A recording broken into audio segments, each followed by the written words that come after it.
Okay, so this is the second video. We're going to talk about spaced repetition. It took me about 5 or 6 or 7 years to finally crack this and finally understand it. Now I understand how to learn languages quickly and effectively.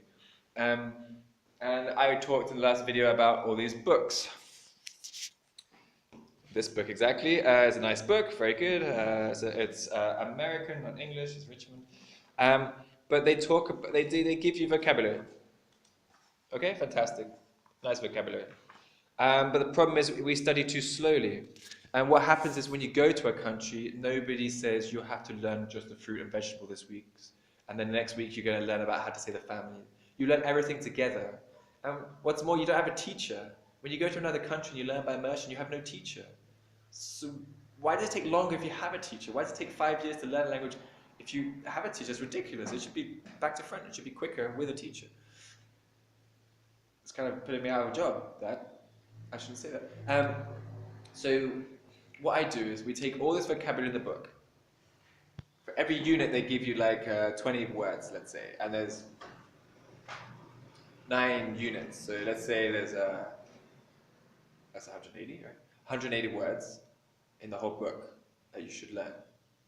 Okay, so I take all those words and in one class we make flashcards, probably for about half the book, probably for about 5 units. I tell my students we're going to spend a whole hour just making flashcards.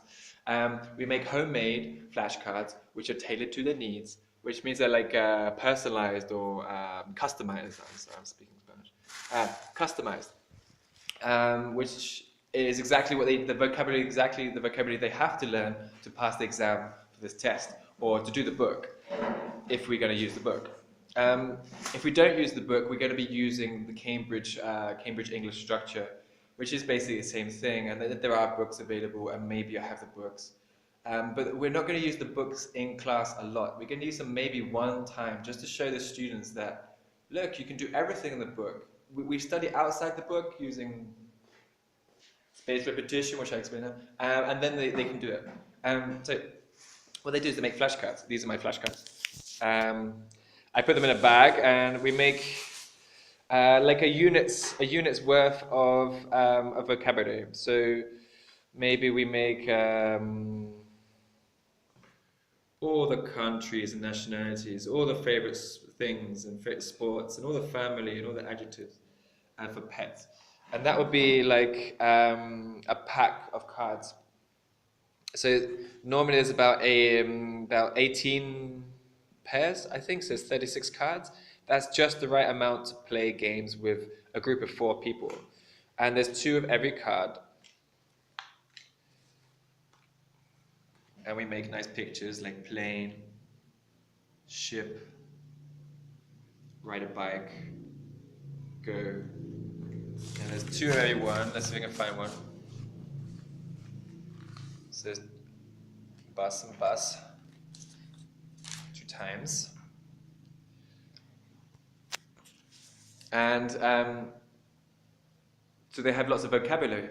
The students have to draw them. If you have a class of 4 students or 3 students, I write the flashcards out on a piece of paper, which I'll show you how to do, which is just fold a piece of paper into 4 and then write all the names.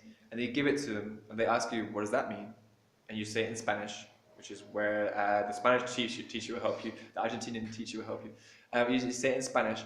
And then they draw the picture, and the process of drawing really makes you remember it. And that's like the first step of the spaced repetition. They have to draw every single card. It takes a long time. They have to draw very quickly. Say, let's draw quickly. And we have to do lots and lots and lots and lots. Literally, we have to do like 60 words or 70 words in an hour. So you have to draw really quickly. Do very bad drawings. It doesn't matter. The cards you saw are beautiful. But you just do anything. It doesn't matter. It has to be like a visual representation of the word. It's just to jog your memory.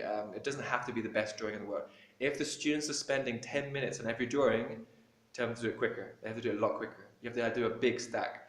If the first class you do 10 cards, okay, but they're going to get bored of just drawing cards all the time. Or maybe not. But that's the first step in spaced repetition, is drawing the cards. Okay, next video.